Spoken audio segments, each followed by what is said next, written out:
Hello,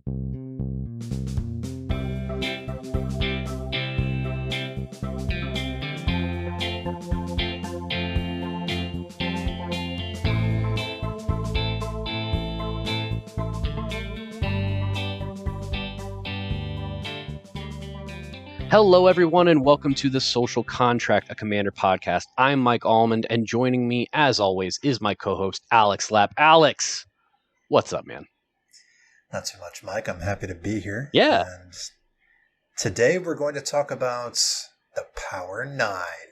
Yeah, so it's this concept that the most powerful, crazy cards in Magic, and it's been something where we've gotten so many new cards. So let's kind of talk the Power 9. How about that? Let's. Lots of people talk about the Power 9, Alex. How can we change it? Yeah, that's boring. Let's do the Group Hug Power 9. Is there a Group Hug Power 9? Oh, there's a Group Hug Power 9. Where do I go to find this Group Hug Power 9? Let's just say that it's on a very special list. Oh, okay. That we have just now made out. Oh, yeah. So that makes sense. Yeah. So this is actually a topic that kind of got born from our Discord server. By the way, we're going to put a link to our Discord server in the show notes. You should absolutely come check it out because there's a lot of cool conversations happening in there. Like, hey, why don't you do the Social Contract Power 9? It's like, oh. Yeah. That sounds like an awesome idea. So, well, we're not just a group hug podcast. No, we also involve ourselves in other archetypes like stacks and politics. So we thought that we would do this episode here, and if our listeners like what they hear, then we might do other Power 9 episodes for the different archetypes. I'm looking forward to recruiting the guest to talk with you about the stacks one, and then promptly listening to that episode once and deleting it from my memory after that. But otherwise, I'm very excited to go through this concept with you. So this isn't so much a judge's corner, but give me a little bit of background on the concept of the Power 9. Like, what I get, it's these crazy cards that are so notorious, but is that just it? Is it just they are the Power 9? They are the most powerful cards? So the Power 9 were 9 cards that were originally printed in Alpha, and they were reprinted in Beta and Unlimited. And they weren't, obviously, they weren't called the Power 9 originally when they were printed like, oh, these are the 9 big ones. These were 9 cards that really stood out with their enormous power, and accordingly, they had a much higher price than the rest of the set. Now, at this time, a high price was like $20 to $100. That was the most expensive. Like, oh my gosh, that card cost $100. That was expensive back then. But today, these cards have kind of gained a mythical status.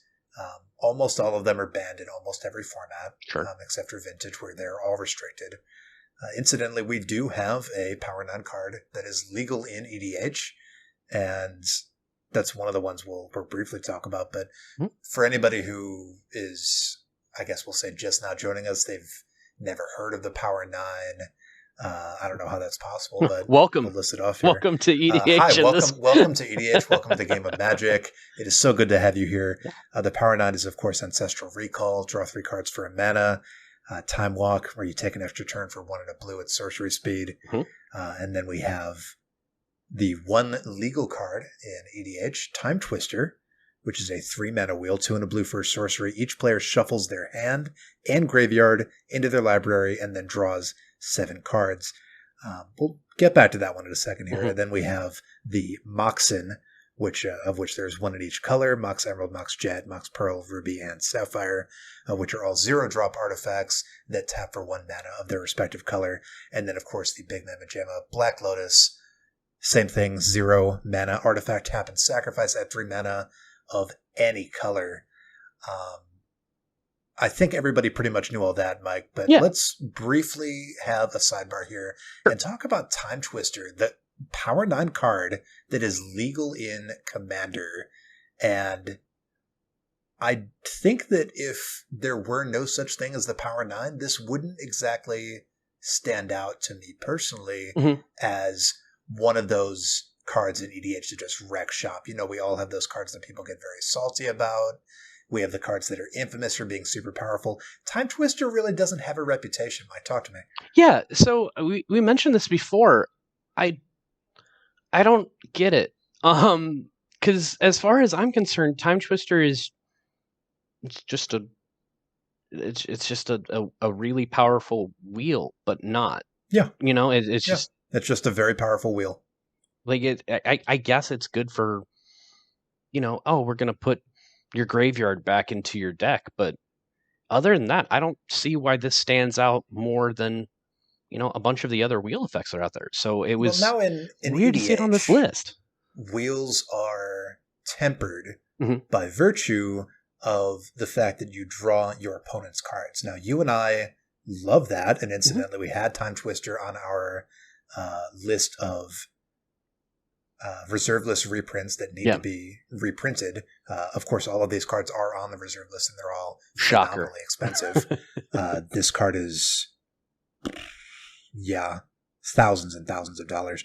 But wheels in EDH are tempered by this fact that you are drawing the entire table a fresh hand of cards, and unlike in standard competitive formats, Vintage, Legacy,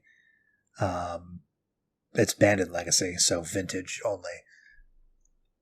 This card isn't really a tactical strike to attack an opponent's hand while refreshing your hand, because, for example, you could imagine that you could empty out your hand and then cast this, draw up a full hand, and maybe you've done some hand attack on your opponent. You know that they have one of their win cons in hand, and you wheel them. That's a very specific control move that you're taking to attack your opponent's hand. In EDH, that's not really possible other than making the entire table discard their hand, which this is not. This is actually quite generous from where I'm sitting, but you know, some people might find it too generous. Yeah, if there's not, if you don't have recursion, if your deck isn't something that thrives off recursion, then, I mean, depending on that factor, Time Twister could be worse than, you know, a traditional, you know, Windfall or something along those lines. Yeah, it could be better. Shuffling your graveyard and your library together. Yeah. So you could draw cards out of your graveyard, but if you are a deck that has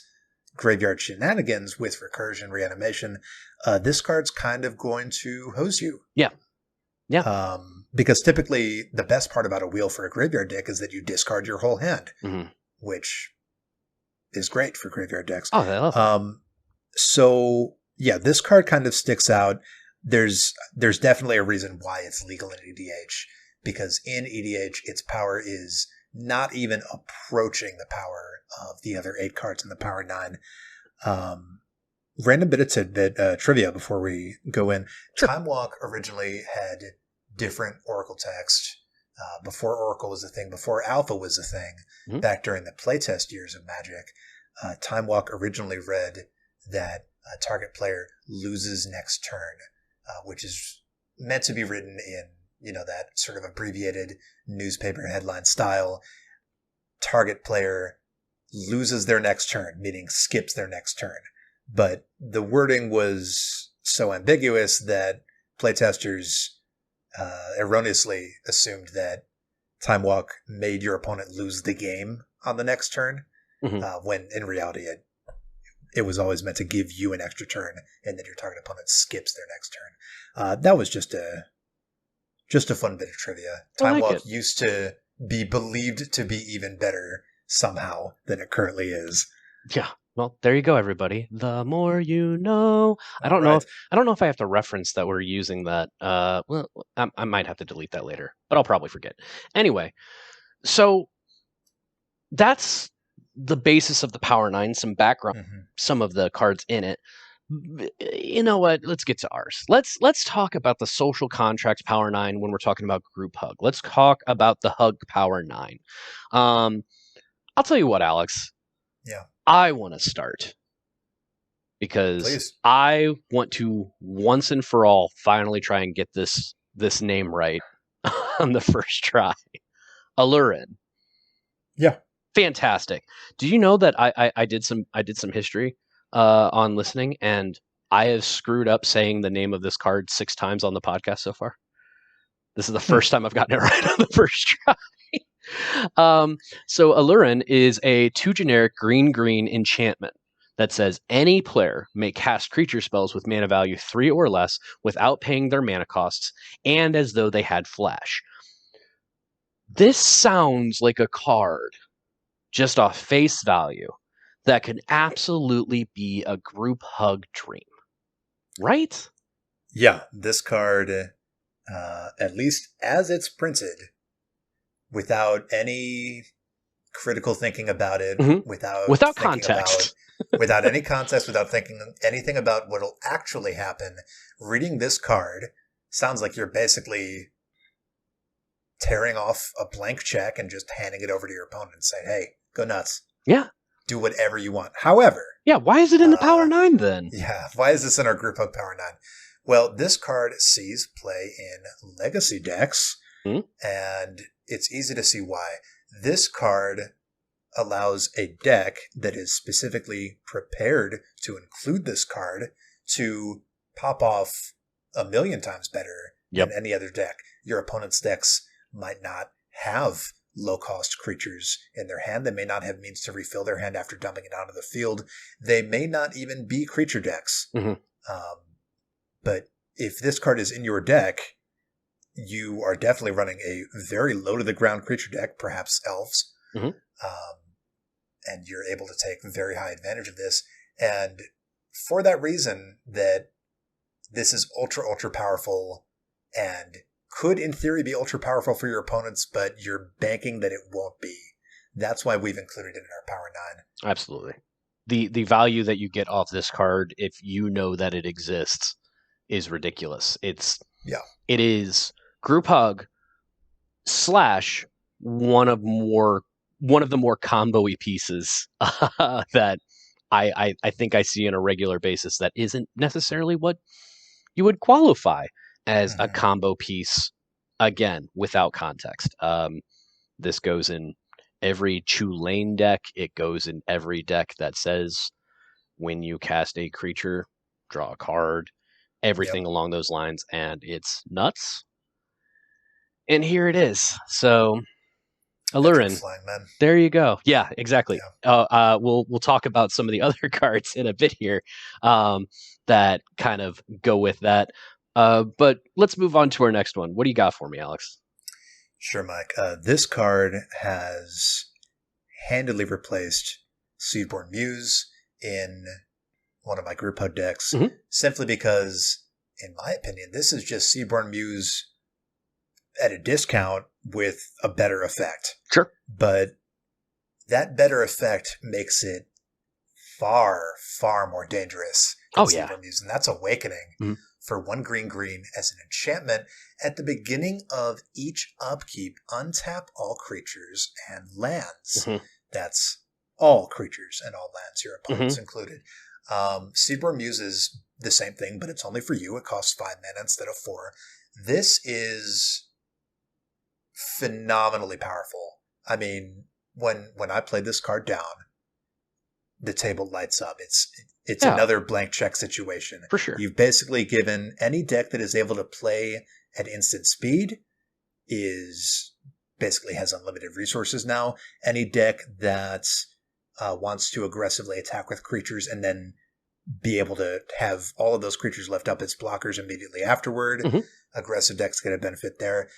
Basically, almost every kind of decks with activated abilities in them, any deck that can spend mana at instant speed or just like things being untapped, which most decks like that, this card it's going to rev the engine, and I love seeing what happens, Mike, after this hits the field. The only decks that don't love it, are maybe artifact decks, but it depends on the artifact deck, and Stacks decks. Those are the only. These are the only ones. Stacks decks would hate this. Yeah. You know what? Yeah. If you talk about a card where the main people that say, "Oh, I don't like that," are Stacks decks and artifact decks, I'm probably pretty happy about it. That's a pretty good one. Let's go through all of the downsides of Awakening versus Seedborn Muse. All right, Sure. You ready? Yeah. So it's not all permanents. It's just creatures, and everybody gets to do it instead of just you. Now let's talk about the benefits. It's an enchantment, so it's harder to get rid of. It comes at a discount. It means something where everybody is always trying to look around at who has what available, which means that they're not looking at you. It is not nearly as much as a hate piece as Seedborn Muse is. This is such a cool card. Nobody wants to remove this. It makes the board electric. You're right. Everybody's looking at everyone else. It completely warps the game around itself. Yeah. This is one of those cards too that it's hard to time when to remove it. Right. Because you basically have to, if you want to get the most value out of this if you're playing against the person who plays this card, okay, I basically have to make sure that everybody else taps out or takes all of the resources that could be a threat to me and removes those. Then at the end step, get rid of that thing so I'll untap and I'll be the only one who does so. That's a lot of hoops to jump through for you to be the only one who gets to untap when everybody is expecting to be able to untap on your upkeep. And then you better win that turn because you're going to be public enemy number 1. Yeah, no kidding. This is such a cool card. I would challenge any of our listeners who've run Seedborn Muse. I'm sure many of you do. And I'm one swapping of them. It out with Awakening. Yeah. Try it. And it's awesome. First of all, it feels great to get Seedborn Muse for 4 mana. Yep. That just feels good. Second of all, a better protected the table one is going to love it. Yes.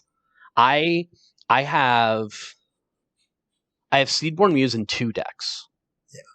One of them, it's in there as the creature the only creature that I'll ever tutor for, because it is a deck that likes to do the untap shenanigans 1,000 different ways.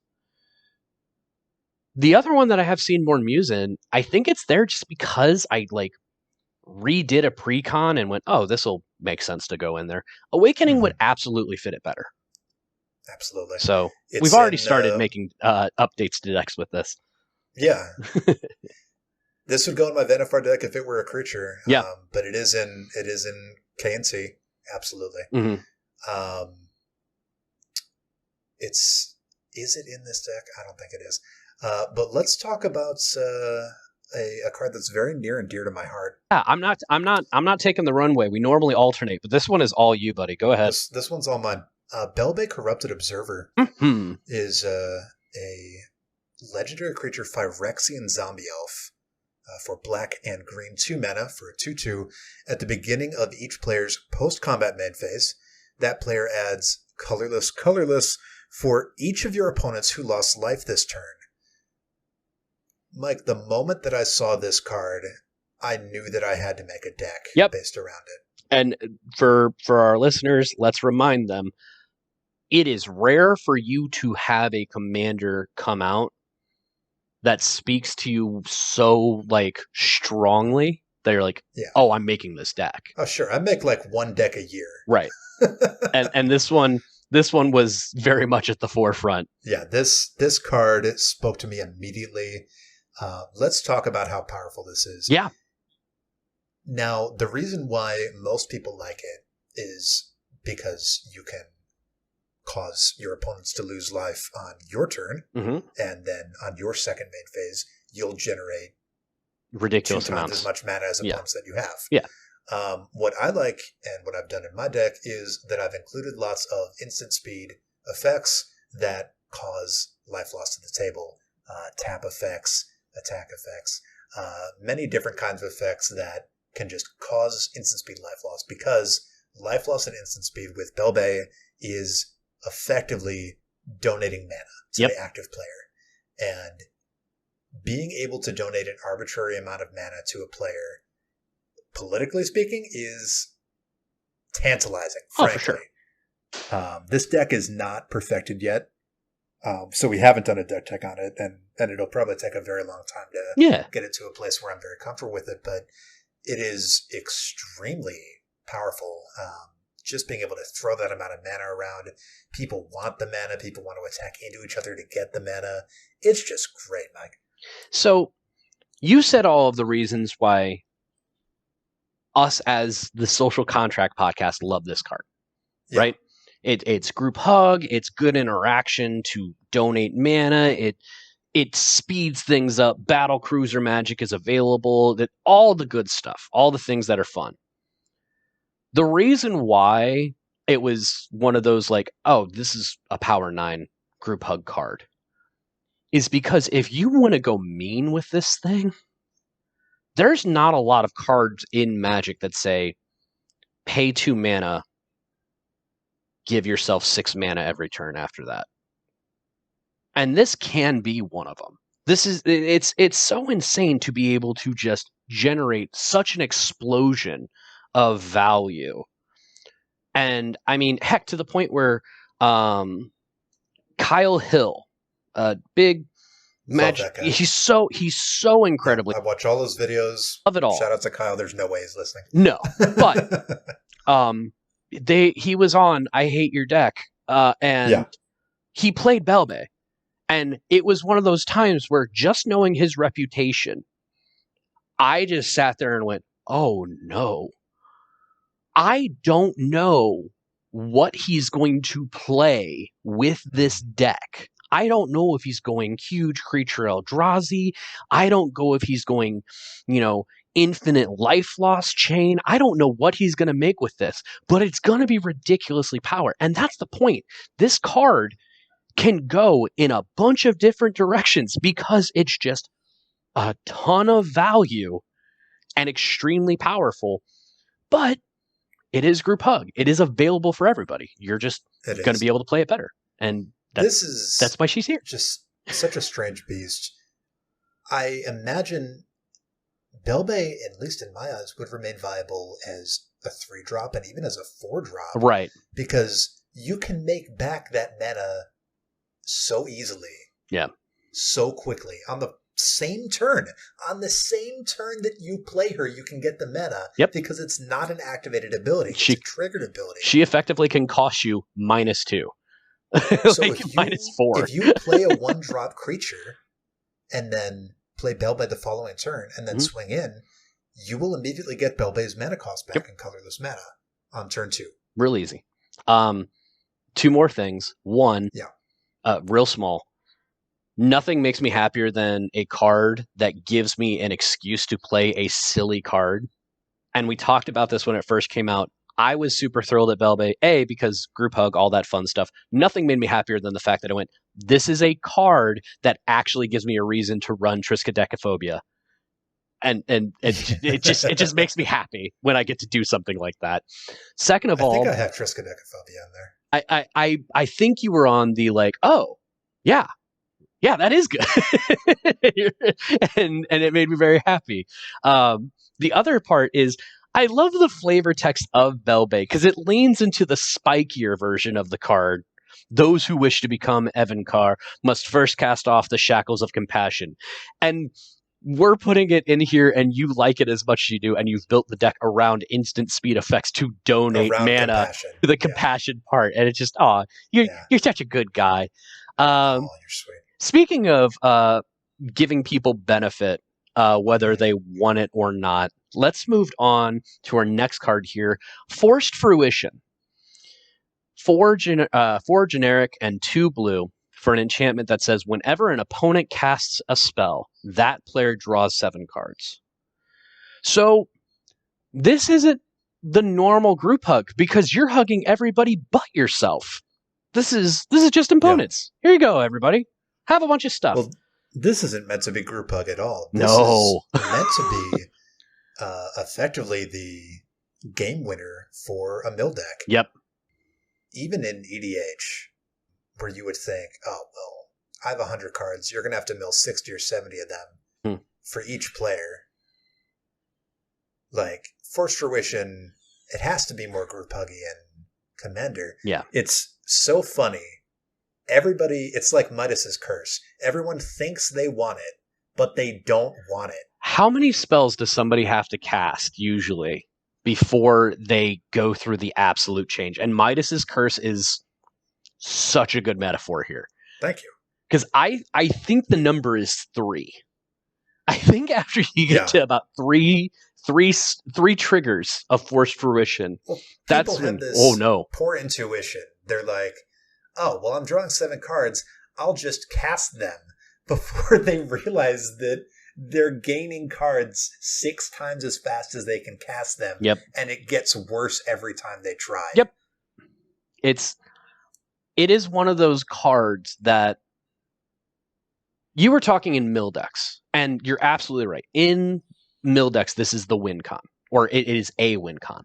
Yeah. I love putting this in just about any group hug deck I have that'll accept it, because now I have a win con, even if I'm not trying to mill people out for the most part. Pretty much. And it'll just passively mill people out. It's nuts. It's absolutely nuts.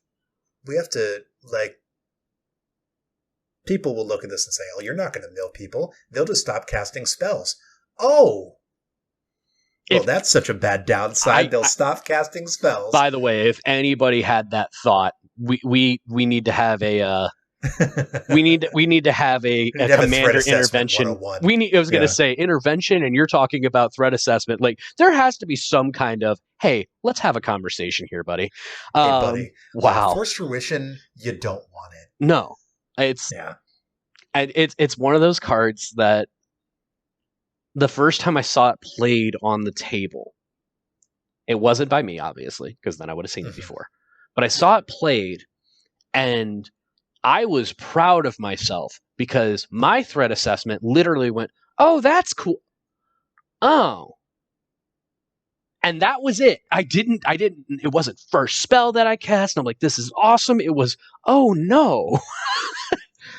That is going to be a problem. Mike's clever. He didn't let himself be blinded by greed, which is this really plays into players who get greedy. Yeah. When you have greedy people at your table, they want to cast these spells. They're like, oh, I can afford to draw 40 or 50 cards. And then they realize that unless they want to lose, they can only cast 3 more spells for the rest of the game. Yeah. Yikes. It's such a good card. It's so silly. And I think, honestly, I am a greedy person when it comes to Commander. It's just that my greed is all based off of ramp. So this one didn't speak to me as much. But I get it. So let's talk about, how do we put this? How about it's a more into the actual nature of group hug. And it's a little bit less scary, but it's so, chef's kiss. It's so good. It's one that we've talked about a lot. It's not our favorite group hug card, but it's probably what I would say is like one of the second, or it's a top 5 card we've mentioned. Why don't you tell me about it? Sure. Heartwood Storyteller. Yeah. This is, how do I even put it into words? This card is so good in every way. Let's read it. Heartwood Storyteller, 1 green, 3 mana for a creature tree folk, 2/3. Whenever a player casts a non-creature spell, each of that player's opponents may draw a card. So simple, so cheap on the mana cost. You don't really think very much of it. You're like, oh, well, people will draw a few cards off of this.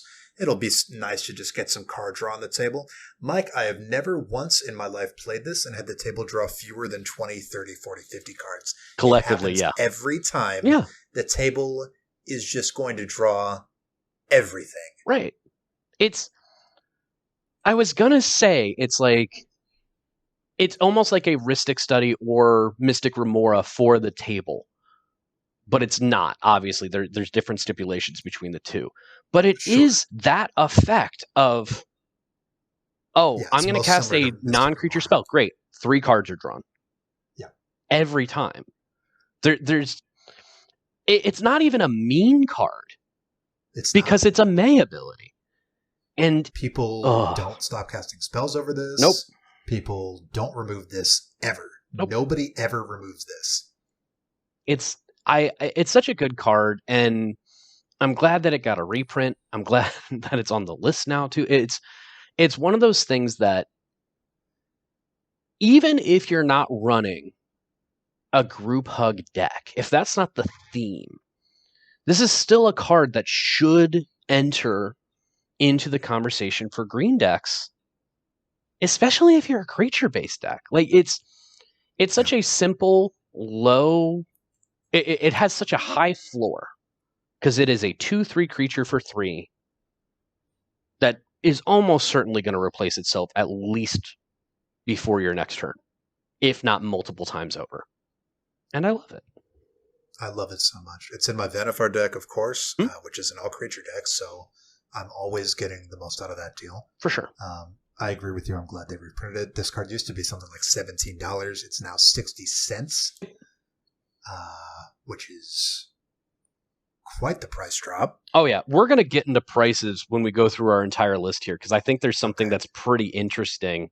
For those keeping track, we're counting Forced Fruition and Heartwood Storyteller in the same slot. Yep. Because they both do something very similar. Draw an inordinate number of cards. Yep. So this is slot, let's see, 1, 2, 3. This is slot 4, both of these cards. So how about we move on to our 5th card here, Helm of Awakening. So this is one that it's another one of those times where I'm going to show my knowledge gaps in Magic, because I've heard of it, but I couldn't picture the card. And then I realized why I couldn't picture the card, because it just does this very, very, very simple thing. Helm of Awakening is a 2-mana artifact that says spells cost 1 generic less to cast. That's the entirety of the card. And first of all, if you want to talk about a group hug card, I don't think there is something more group hug than cheap card that gives everybody a global effect that is only going to benefit. Yeah, Chef's Kiss. This is the Group Hug Mana Rock. Yep. It's, I mean, what do you even say about this card? It's the total amount of mana that's going to be reduced over the entire game. Mm-hmm. It's 1 for every spell that has a generic part of its cost, which is almost every spell. Very few spells are colored mana only. So, say 90% of all spells. How many spells are going to cast in a game? It's 1 mana for each of them. That's many tens of mana just not needing to be used. Mm-hmm. That's mana that can be used on other things.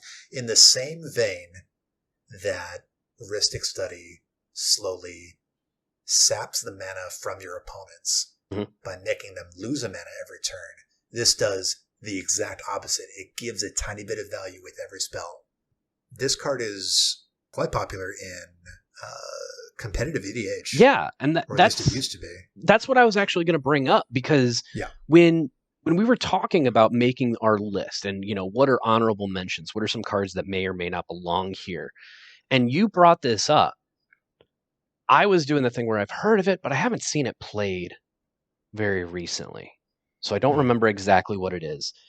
And then literally as I was pulling it up on my phone is when you messaged me, yeah, that card, it also sees some CEDH play.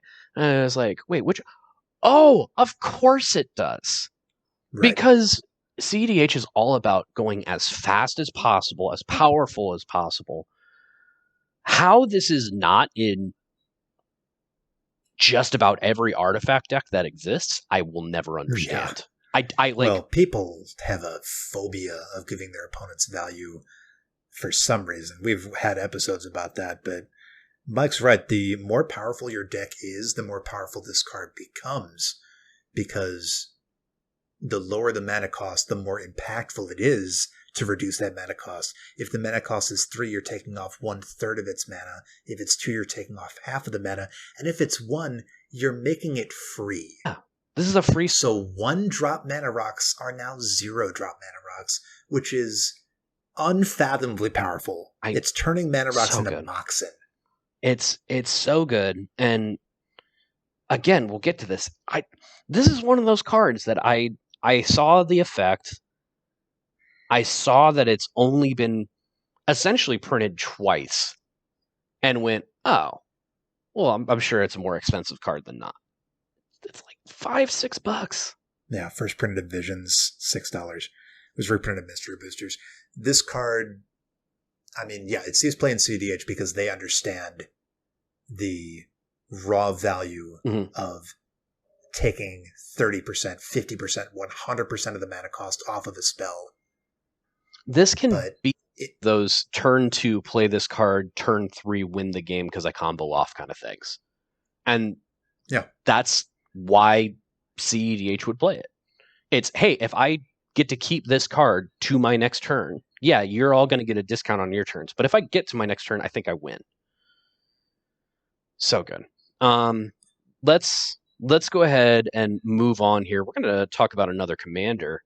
One that maybe a lot of people wouldn't consider group hug at first look, but they're not as kind as us, maybe. Why don't we talk about Kenrith here? Tell me more about Kenrith, because I like being able to read cards that have not a lot of text, and now it's your turn. Yeah, that's fair. Kenrith the Return King for 4 and a white. That's 5 mana for a 5/5 legendary creature, human noble, and he has 5 activated abilities. Ready? Here we go.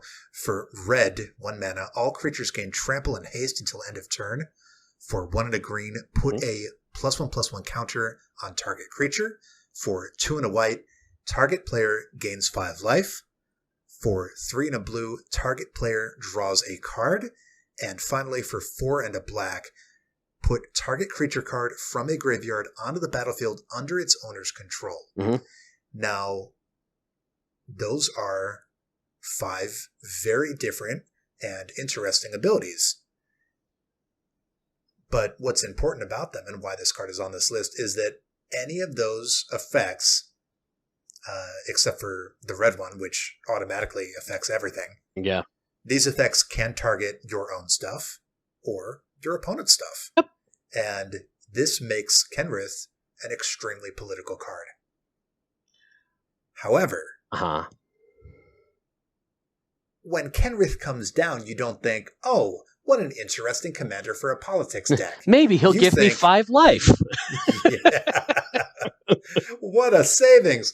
Yeah, and that plays into the other point here is that all of the abilities on him, except for the red one, really. That red one's great value, but I think it's meant to be tempered by the fact that it's symmetric. Mm-hmm. All of the abilities on here are, I would say, pretty overcosted.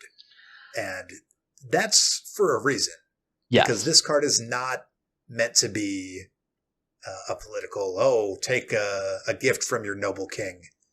So it's not meant to be that kind of deck. It's meant to be a deck with combos. Here is my counter.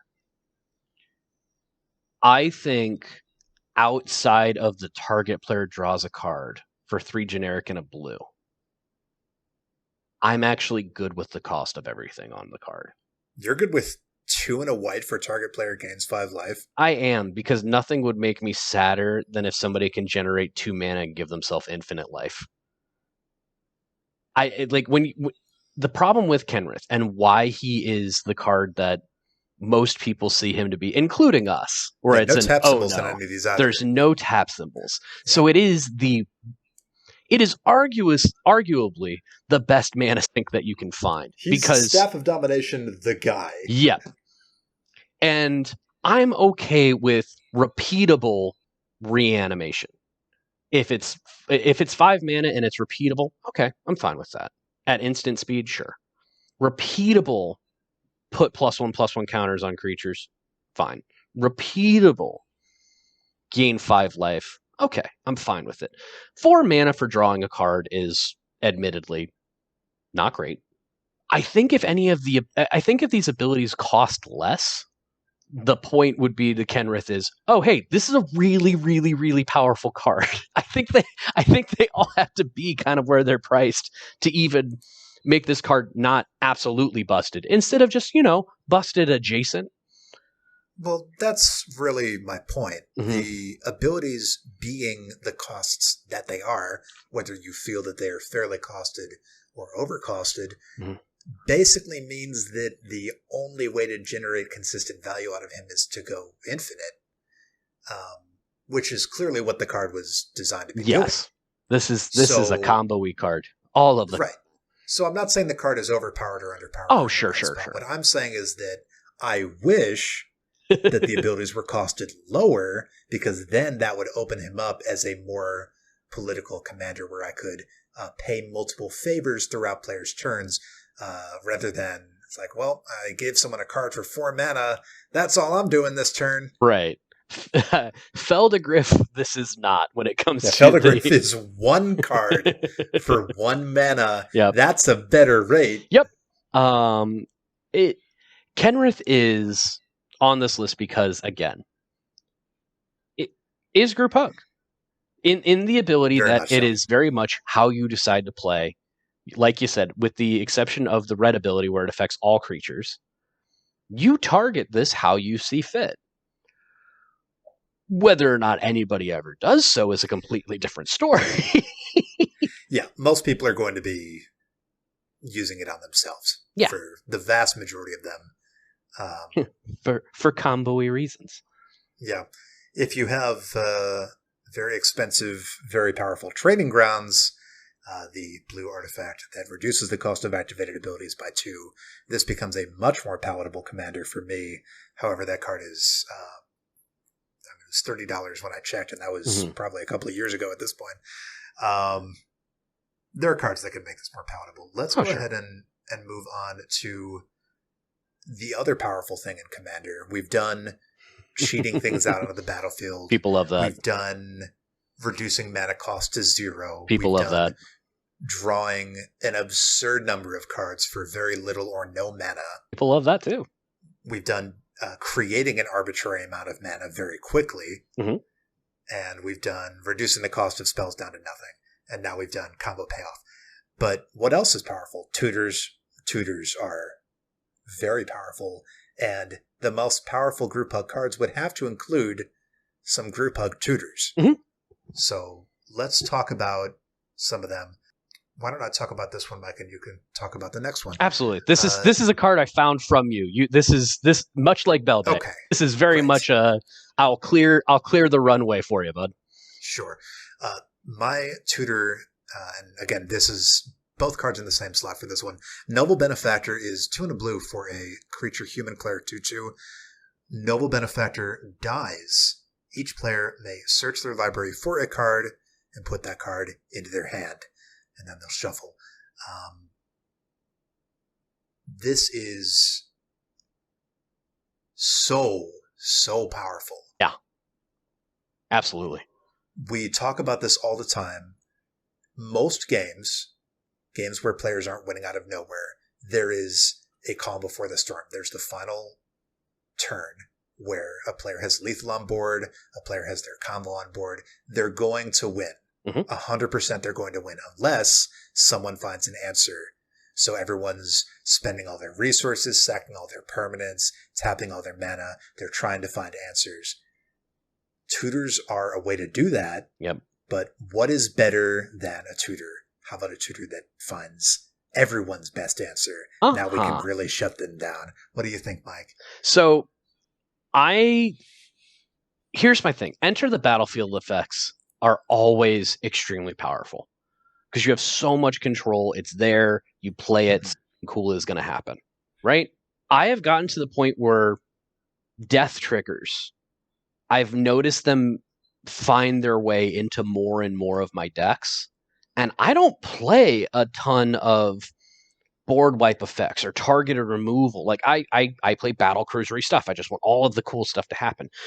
And the value of death triggers has, again, maybe it's just me getting better at the game. Maybe it's just because I'm value addicted and, well, there's a lot of value and I have a thing. Now I don't have a thing, but it's going to become a thing. Haha. Noble Benefactor is such a fun card for that effect because a lot like Veteran Explorer, which we'll go into more depth in a little bit of time here, the idea of I have a thing out here. Does anybody want to kill it? Because it's going to help everyone. You're talking about when, somebody's going to win, so we have to dig for an answer. My favorite part about Noble Benefactor is that person can find a way to stop somebody from taking the win away from them. But are they going to be able to find 3 things to take away? It's doubtful. It's unlikely. It is such a low cost, high upside card that it just makes me happy every time. Yeah. This card is just delightful. When people do the double take, you put it down, everyone's like, wait, everyone searches for a card? Yep. And they put it into their hand? Yep. And we also don't have to reveal what it was? Nope. Here you go, everybody. You don't even have to get the best card in your deck. Just get the best card for right now. Be fine. Exactly. The amount of times that I've played Noble Benefactor and just been like, I just kind of want to have a fun game here. The amount of times that I've put Noble Benefactor out and then the card that I get is a Soul Ring for something where I'm just like, I just want to get some value. It'll be fun for everybody. I'm not worried about it. It's such a cool card. You are literally the Noble Benefactor for the table. You are donating to everybody's cause. And I love it. Now, Mike, another more recent card came out a little over a year ago here that immediately made a lot of people sit upright and pay attention. Yep. Tell me about this one. So maybe you don't want everybody to be able to tutor for it. But listen, we play Magic for a lot of reasons. I think one of the reasons we play is because we enjoy time with our friends and making new friends. So this is a card that makes friends. Scheming Symmetry. 1 black mana for a sorcery that says choose 2 target players. Each of them searches their library for a card, then shuffles their library and puts that card on top of it. It is so simple, so chill, so politically beautiful. And of course it's a group hug card. This is the coolest tutor I've seen in years. Good. It's 1 mana to tutor 2 cards and make a friend for the entire game. I love so much when the flavor text of a card fits perfect. Scheming Symmetry flavor text. 1 for you, 1 for me. What could be more fair? So good! I love the art too, Seb McKinnon. Yep. We all love Seb McKinnon. Everyone loves Seb McKinnon. But this is just so perfect because it's evocative of the playing card with the symmetric imagery of always a royalty stabbing themselves or stabbing another royalty. Yeah. That's clearly what he was going for here, and it's perfect. It's just 2 noble people smiling at each other while holding a knife at their throat. Yep. And it's so intertwined. It's so great. And I think one of the reasons that I was excited to do a Power 9 of Group Hug specifically with you is because a lot of these cards are Group Hug, but they also kind of fly in the face of what I play Group Hug for, right? It's, oh my gosh, Kenrith is so ridiculously powerful. Alurin is so ridiculously powerful. It's these oh my, and they can go on a bunch of different things. Scheming Symmetry is one of those cards that if I'm playing black, I don't have a reason not to play this card, just the way that I play. Yeah. Because you're not talking about a demonic tutor or something where it's like a ridiculous cost. This is a no guilt tutor. No guilt tutor. And it's like $5. Yeah. It's so good. It's not an extremely expensive card, both in actual purchase price and in mana cost. Yeah. And when this card is in your opening hand, it makes the game so fun. Just what a delight. You can find the piece that makes your deck turn. It's probably Skull Clamp, let's be honest. And just put it on top of your library, you draw it next turn. Or, heck, I've played Scheming Symmetry and done the same thing where I did it with Noble Benefactor. And I'm like, hey, who wants to go get their Soul Ring? Okay. Well, not me, because I don't play Soul Ring. But that's totally reasonable. But that's what I offer. It's hey, I'm going to play this. I'm going to go get this card. What are you going to get? And I'll ask people. And depending on what people say they're going to get, and I trust them, what are you going to get? Okay, that's the least scary thing to me. I'm happy to let you get that. And I'll go get whatever thing I was going to get. I love those kind of conversations, you know? Absolutely. Good tutors. Good tutors. Let's let's talk about something that isn't necessarily a tutor, but you are absolutely going to go digging, and It's close. it is. It's tutor adjacent. Also, when I'm looking at the Scryfall list here that we've got pulled up, the only card that has a ban on it, which is kind of surprising. Oath of Druids. Talk to me about Oath of Druids. Oath of Druids is an enchantment for 1 and a green, 2 mana, that says at the beginning of each player's upkeep, that player chooses target player who controls more creatures than they do and is their opponent's. The first player may reveal cards from the top of their library until they reveal a creature card. Mm-hmm. If the first player does, that player puts that card onto the battlefield and all other cards revealed this way into their graveyard. And as Mike said, this card is banned in Legacy. Yeah. So it is only legal in Vintage and Commander. That's right. And it is a card that I feel like I go through this once, maybe twice a year with Oath of Druids and a couple of other cards where I see it, I remember it exists, and I think about 5 decks that I should put it in. And then I forget to. You know, Mike, this is in the same cycle as one of your pet cards, Oath of Lieges. Yes, it is. It's the oaths, and that's part of why I remember that it exists. Because it's like, wait a second, this is such a cool card. It's not my favorite of the oaths, but it does something so cool. It is literally, does anybody have more creatures than me? Great, I'm gonna get a creature for the table. This is another one of those cards, quite like Alurin. It's, in theory, giving an immense amount of power to the table. Mm-hmm. However, typically if you are running this, you have built your deck in such a way that you have a very small number of creatures, and the creatures that you do have, probably very expensive, are easily found by revealing cards and go smack onto the battlefield. That's why this card's banned in Legacy. You just only have the creatures that you want to cheat out, have very few of them. Oath of Druids will find them immediately, and you'll win the game. Pretty much. But for us, this is a lovely opportunity. Like the best group hug cards, this takes a player's deck that may not be perfectly optimized. Mm-hmm. They may not even have a theme for the deck, but it's going to find a creature. Specifically, it's going to find a creature for the player that doesn't have enough creatures yet. Right. And it's going to get it right onto the battlefield and get their game started right away. The other factor with this, too, is when we talk about the reasons that we love group hug, I'd say 90% of the reasons that we play group hug and why we like group hug is because of the interaction with the table and their interesting effects that you don't get in more of the other themes. The reason that I like this card as much as I do, and the reason that I think it belongs on the Power 9, it has a very powerful effect. That's absolutely true. It's a 2 mana enchantment that says, oh, this player played a mana dork before me, and I don't have any creatures yet. Let's go see in my deck which creature card comes up first.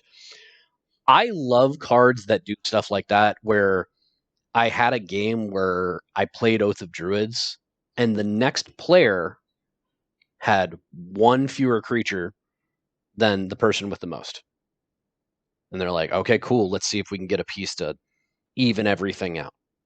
And then they got mad because they got an Avenger of Zendikar. Can you imagine being in a position where you flip an Avenger of Zendikar and that's not fun for you? He made 7 plants and he went, I'm never going to get to trigger this thing ever again. Oh no. And the rest of us are just thrilled. Like, this is, oh, great. Yeah. Okay. I don't have to worry about this for a while. Awesome. Hey, if he decides to blow up my Oath of Druids, you're going to counter it, right? Oh, yeah. Don't worry about it. I got you. Like, it's such a powerful card. There is a little chaos to it, for sure. Mm-hmm. But this is such a good group hug card. And another one of those, if you build around it, and you know it's coming, the amount of value you get, well, heck, You said it yourself. It's the reason why it's banned in Legacy. Yeah, Mike, I just love these group hug cards that just have explosive amounts of table value. You're just throwing around dynamite, handing it to other people, lighting it on fire. You're seeing what people can do when given a lot of power, and it's not costing you a lot of resources to do it. Yep. Speaking of, giving a lot of value and explosion, put things on the table. So this is going to be an episode where I hate to say it, Alex, I'm going to make you do a lot of talking and reading the cards, but it's because you are the advocate for a lot of these cards being something that I'm aware of, but more importantly, because I want to give you as much opportunity to champion one of your causes here. Talk to me about Tempting Worm. Like, Tempting Worm, when we talk about dynamite, Tempting Worm is a nuclear bomb. Mm-hmm.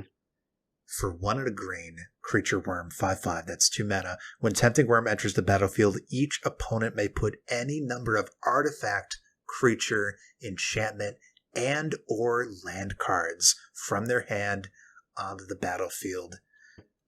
Mike, what do you even say about this? This card is a 2 mana. What do you even call it? A fire drill? You could call it setting off a bomb. I mean, this is so impactful immediately for 2 mana. Unlike Noble Benefactor, okay, it's really good, but it has to die. Oath of Druids, it's really strong, but it's only happening on each player's upkeep. And if there's a circumstance where they don't have, there's more hoops for every. Right. This is Tempting 2 mana. Worm, everybody else empty your hands except for sorceries. 2 mana. Everyone's hands enter the battlefield, and everything just goes nuts. My favorite time to play this card, Mike, is at the very end of the game when somebody has lethal on board. This situation where people are looking for answers. We mentioned it earlier in the podcast, and we really need to shake stuff up. And you'd be saying, well, Alex, that doesn't make any sense, because then you're giving the player who's going to win even more resources. They were already going to win. Yeah. I don't care if they put more stuff on the board. They're already going to win. I want to see what everyone else can put on the board. When everybody has a lot of stuff, the person who has more stuff has less of a percentage over everybody else. Yeah, so exactly. Well put. Yeah, if you can get in an arms race, you can literally just even the playing field by giving everybody a bunch of things. Yeah, you're going to put somebody else further ahead, or you're going to put somebody else further ahead than they were, but you're not necessarily going to put them further ahead of the table. I love this. I love Tempting Worm. It is one of those cards that when we talk, powerful group hug, the value, it is easily one of it. I don't know if it's the most powerful in terms of value card that we have on this list, but you can easily argue it. You could argue it's the splashiest card on the list. Oh, for sure. Because with all the other cards, typically you're waiting for things to start happening on each player's turn with triggers. Things happen explosively, but people have to do things first. With Tempting Worm, it just happens right away. And I mean, let's talk about what Tempting Worm even is, because we're looking at this and you and I just see an explosive group hug card. Yeah. But when this was printed back in Onslaught, group hug wasn't a thing. EDH wasn't a thing. No. Wanting to give your opponents value was not a thing. So when this was printed, that effect of having your opponents dump their hands was the downside for getting the extremely high value of a 2 mana 5/5 with no evasion. Which, is kind of funny to think about today. I think if they printed a 2 mana 5/5 today, it would be considered pretty good. Yeah. But if there wasn't anything else on it, it would just be if there wasn't anything else on it. That's an outlier. Like, weird. So they made that a little more powerful than usual. Yeah. Whereas outside of our context, with this being a powerful group hug card, in a competitive format, this is like the worst downside imaginable. Oh, for sure. And here's the thing, like that, all of that aside, right? My favorite deck, I don't play Tempting Worm a lot. Despite me loving group hug, I don't play it a lot. The one time that I put it into a deck, I put it into a blink deck because I thought it would be hilarious. And it was. That's silly. It was, because it's one of those, okay, great, everybody put stuff down. It's going to be great. All right, we're drawing a bunch of cards. We're doing a bunch of stuff. You know what? I'm going to make Tempting Worm leave and come back. All right, everybody put down a bunch of stuff. And then my cast Insurrection. Here's the thing. I am the person that I wish I loved blowing up the board more. I wish I loved stealing other people's stuff more, because Tempting Worm is such a cool card for that kind of ability. Mm-hmm. But I don't. You know what I mean? Like, it is extremely powerful. It is extremely good for getting as many resources all available all at once. Let's speed this game up, kind of. Let's end this game right now. And I dig it, but I don't run it as much as I probably could. Yeah, I'm gonna have to look into it, because it is. I mean, now I have to run it because it's part of our Power 9. Like, it has to. I have to use it. You know. Oh yeah. Otherwise, what am I saying about the brand? About the brand. All right, Mike. So that's our Power 9. I wanted to go into one thing with this. Because part of what I was excited about, right? And I knew this was absolutely going to be something when we were talking about essentially this entire show topic. Even though the actual Magic Power 9, all these cards, there's very few of them that we can play in most formats, let alone just ours for EDH. There's one card that we can play, right? All of those cards, yes, because they haven't been reprinted, but also they are so dang expensive. They are such valuable and pricey cards, right? Yeah. I was super excited to go through this and go, okay, group hug wise, the most powerful group hug cards that we come up with are Power 9. Allurin, yeah, it's going to throw it off because that's an expensive card. We have 2 cards on this entire list after that. No, including that. We have 2 cards on this entire list that are $10. And one of them is $100 from Allurin. Everything else is like $5 or less, because the amount of value that you get from group hug, it just doesn't translate, I guess. It scares people. People don't want to do it, so people are afraid of the power, Mike. They don't know what they wield. They don't understand just how powerful giving power away can be. And even the other card in here that's $10. The other card that's expensive is Force Fruition, which is a mill card. Like, it's group hug. You're giving value to your opponents. A little too much value, really. But it's a mill card, so I don't. It makes me very happy that we love group hug because of all of the reasons we love group hug. And guess what? Building a group hug deck can be pretty cost effective. You can find value in giving other people value, the social contract. But yeah, that's just something I wanted to point out before we moved forward here. There's a bunch of cards that we've referenced 1,000 times. You mentioned it yourself. Oath of Lieges is a good card, but it's not necessarily this level of power. No. You know what I mean? Veteran Explorer is one that we both talked 1,000 times over about, like, it should be in here, but it can't be in here. It's not. It's good, and we love it, but it's not. It's not Power 9. Yeah, Soul Ring isn't in the Power 9. Exactly, right? And Veteran Explorer is Soul Ring. Yep. So, Edric, absolutely gangbusters commander. That we didn't put in here. You can do the Mana Flare type card, things like that. But those are all near the top. And frankly, they're a bunch of cards that if people listen to us, they definitely know what we're talking about. And even if they don't, like, people know what Mana Flare is. You know, this is our Power 9. And I was super, super excited to go through it with you. Absolutely, Mike. Hopefully our listeners enjoyed this Group Hug Power 9 list. Yeah. And if they did, you can let us know. And maybe we'll do some more. But Mike, I actually do have a surprise segment here. Oh, sure. As you may or may not know, I am an employee of EDHREC.com. I've heard said. You've heard said. Yeah. We have a new feature that will be coming out soon. But before it does, we wanted to get some feedback from a select few people. And I have been authorized to allow our listeners to avail themselves of this new test feature as long as they don't spread it around everywhere online. And we'll be revealing it probably by the time you listen to this, within a few days or within the week. So okay, it's not like a super secret thing, but it's secret early enough. Access. Very few people know about this right now, right? Okay. At the time of this air. All right. So if it means anything, I don't know about it. Like when we're talking about secret insert segment, I'm sorry. Okay. I'm excited. Keep going. Yeah.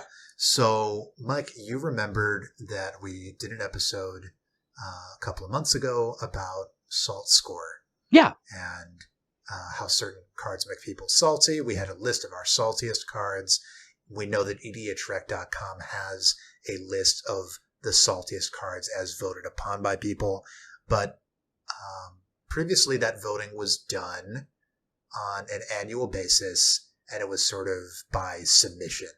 Okay. We have a much more fun way to participate in that now. We have a way that people can be fed cards and tell us how salty each card makes them. And this site will just be available all the time.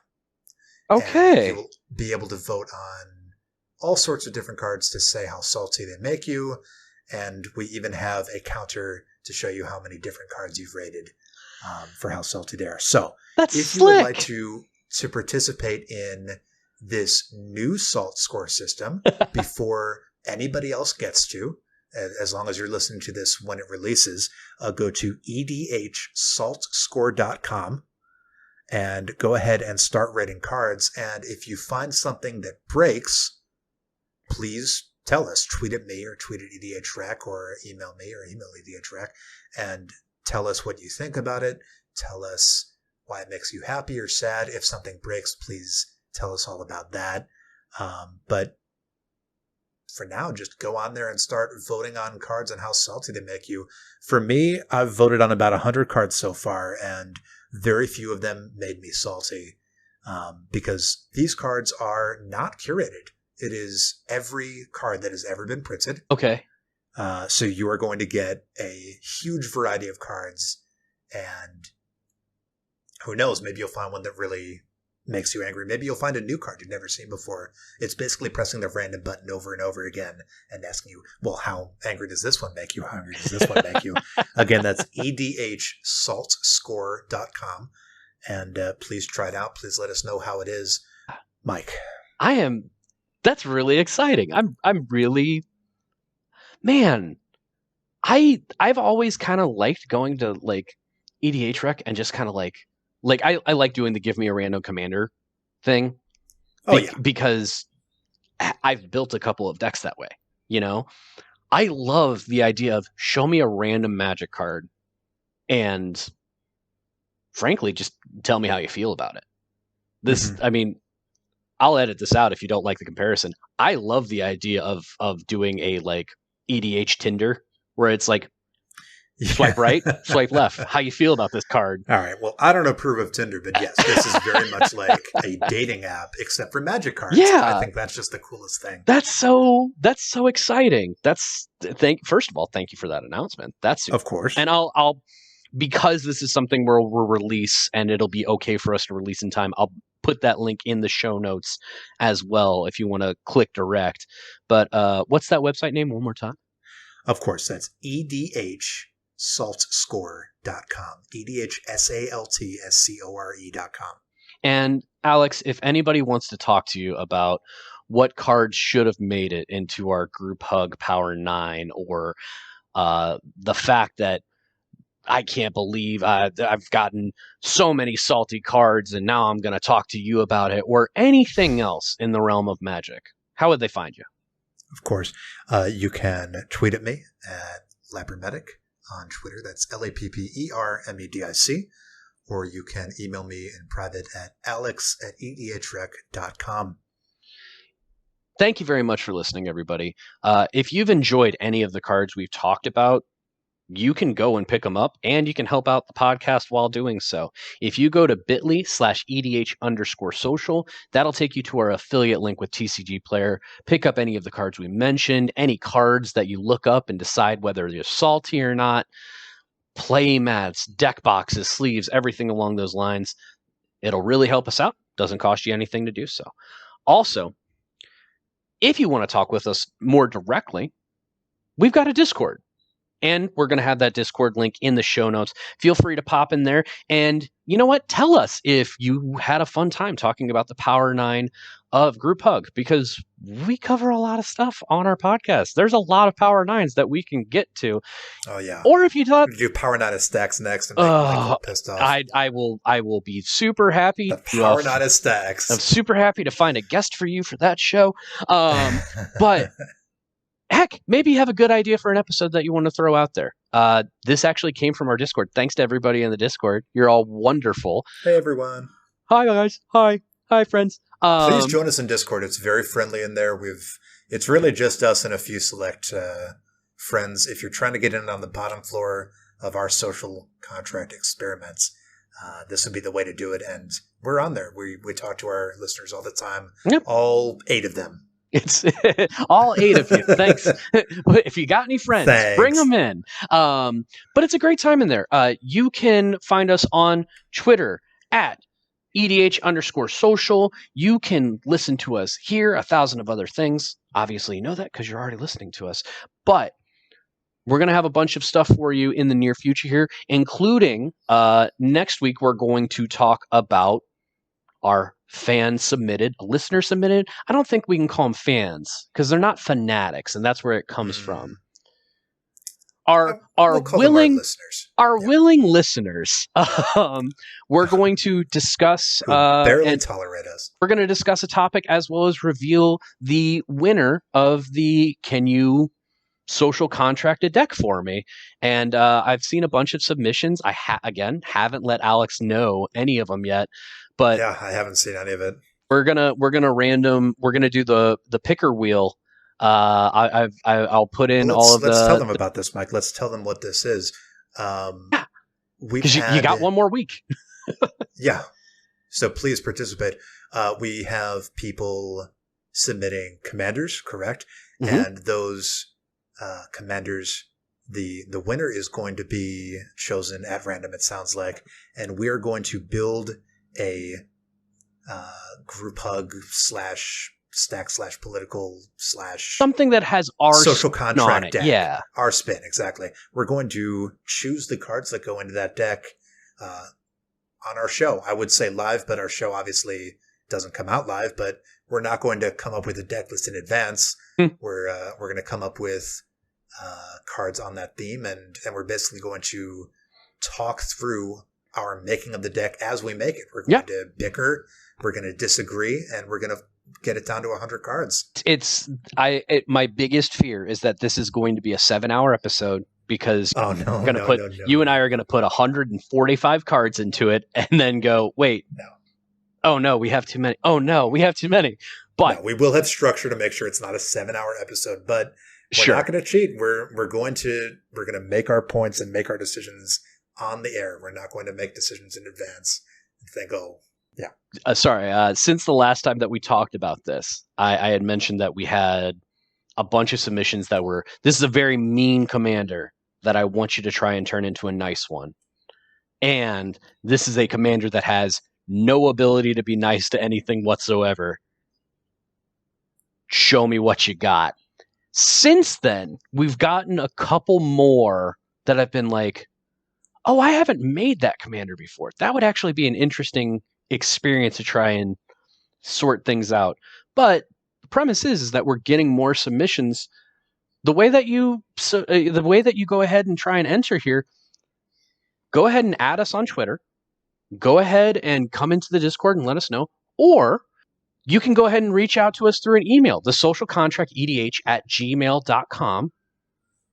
Do all three. Do one of them. Do a couple of them. Each one of them I'm going to enter as a separate submission. I'll spin the wheel next week while we're getting towards the end of the podcast episode. And that'll give Alex and I a little bit of time. Give us a challenge. And I'm excited. So, hope you enjoyed listening. Hope you enjoy the Power 9 group hug, the social contract edition. Hope to hear from you soon for what you want us to build. We'll talk to you next week.